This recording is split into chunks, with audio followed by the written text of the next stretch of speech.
Selamat datang kembali di pembahasan mendalam kita. Kali ini kita bakal bedah satu sumber menarik nih ya. Ada transkrip khotbah dari Pendeta Amos Hosea. Topiknya ini kayaknya pas banget buat banyak orang. Gimana caranya nemuin stabilitas, semacam jangkar gitu ya, di tengah hidup yang kadang kayak badai.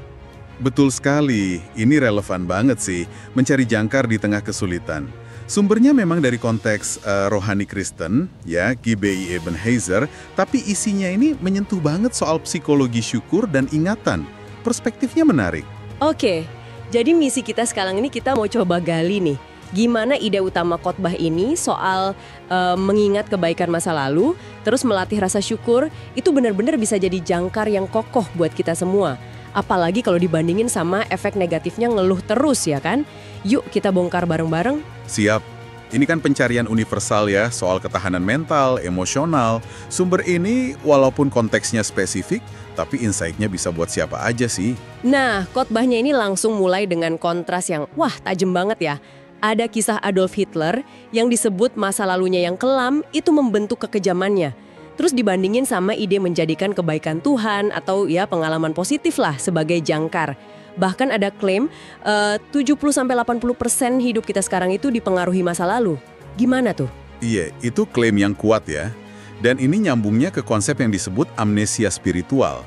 Maksudnya kecenderungan kita buat lupa sama pertolongan atau kebaikan yang pernah kita terima.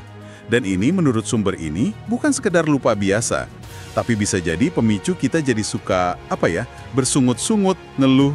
Oh, jadi lupa sama yang baik-baik itu bisa bikin kita gampang ngeluh gitu? Persis. Contoh klasiknya disebutin di sana, bangsa Israel di padang gurun. Udah lihat mujizat, tapi pas ketemu susah dikit, langsung ngeluh lagi. Lupa sama pertolongan sebelumnya. Bener juga ya. Gampang banget lupanya. Nah, yang bikin makin menarik, khotbah ini nggak berhenti di situ. Tapi ngutip juga temuan psikologi modern.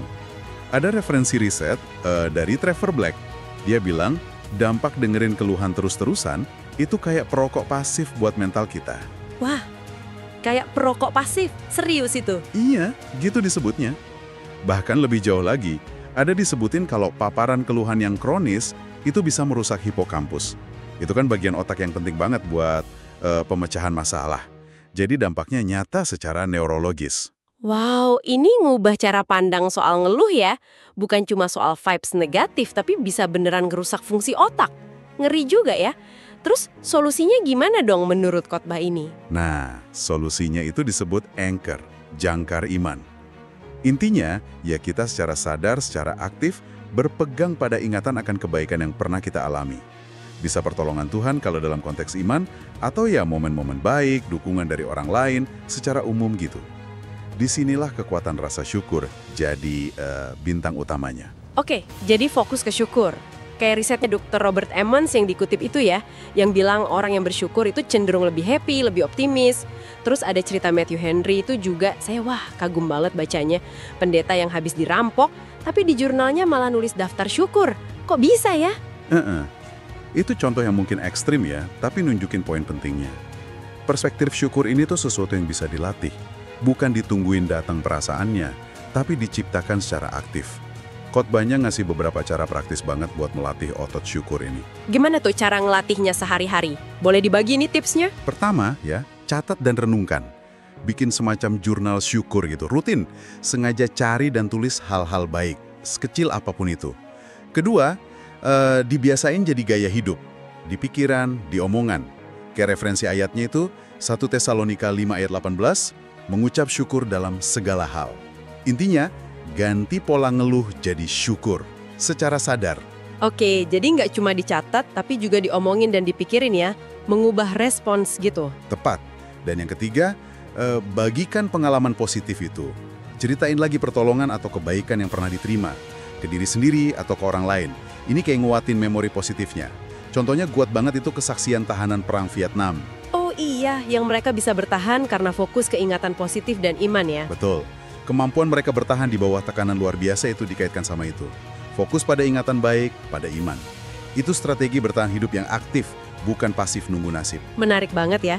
Cara mengingat dan berbagi itu jadi semacam latihan kekuatan internal. khotbah ini juga nyambungin ke ritual perjamuan kudus kan ya dalam tradisi Kristen. Iya, benar. Ritual itu dibingkai sebagai momen yang emang sengaja dirancang untuk mengingat. Mengingat pengorbanan, kasih, dasar imannya. Inti dari jangkar itu tadi. Jadi itu kayak praktek yang terstruktur buat melakukan persis apa yang disarankan. Ingat kebaikan sebagai sumber kekuatan. Oke, jadi kalau kita tarik benang merahnya nih buat Anda yang dengerin, intinya jangkar di tengah badai itu bukan sesuatu yang pasif kita temuin, tapi aktif kita bangun ya. Dibangun lewat pilihan sadar buat fokus ke syukur dan sengaja mengingat lagi momen baik atau pertolongan di masa lalu. Iya, dan ini bukan berarti kita denial sama kesulitan ya, sama sekali bukan. Tapi ini soal milih, fondasi mana yang mau kita perkuat buat ngadepin kesulitan itu. Mau bangun di atas keluhan dan masalah terus? Atau di atas ingatan kebaikan dan rasa syukur? Pilihannya di kita. Jadi setelah kita gali ini bareng-bareng, pesannya jelas banget ya buat Anda. Anda punya loh kapasitas buat bangun jangkar Anda sendiri. Caranya yaitu tadi, latih fokus ke syukur, ingat hal baik sekecil apapun. Nah, mungkin ini ninggalin satu pertanyaan penting ya buat direnungkan lebih lanjut. Pas lagi kena ombak kehidupan nih, jangkar mana sih yang selama ini paling sering Anda pakai? Dan seberapa sadar, seberapa aktif Anda melatih diri buat gali kekuatan dari syukur dan ingatan positif? Bukan cuma sesekali pas lagi ingat aja, tapi jadi praktik yang berkelanjutan gitu. Sesuatu buat dipikirin lagi mungkin ya.